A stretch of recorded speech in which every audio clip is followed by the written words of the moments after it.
Hello, শীতকাল তো সামনেই, আর এখন থেকেই আমাদের শীতের ফুল গাছের প্রস্তুতি নিতে হবে। তোমরাও সকলে আশা করি প্রস্তুতি নিতে শুরু করেছো। আজ আমি চন্দ্রমল্লিকার মাদার প্ল্যান্ট থেকেই চারা তৈরি করব।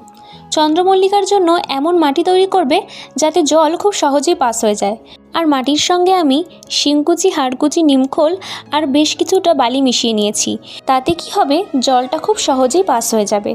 আর আগের ভিডিওতে মারিয়াম, পায়েল, প্রিয়া, মিলি, ভূমিকা, লীনা কমেন্ট করে বলেছে দিদি আমাদের নাম নিও। তাই তোমাদের সকলকে হ্যালো। চন্দ্রমল্লিকার মাদার প্ল্যান্ট থেকে প্রত্যেকটা ডাল কেটে নিয়ে মাটিতে বসালেই তৈরি হয়ে যাবে নতুন চারা।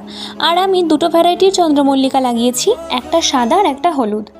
গাছ বসানোর পর জল দিলেই আমাদের কাজ কমপ্লিট। শীতকালে নিজেদের বাগানকে রঙিন করে তুলতে তোমরাও সকলেই এই চন্দ্রমল্লিকা গাছ অবশ্যই বাগানে বসিও। আজ এতটাই, দেখা হচ্ছে নেক্সট ভিডিওতে।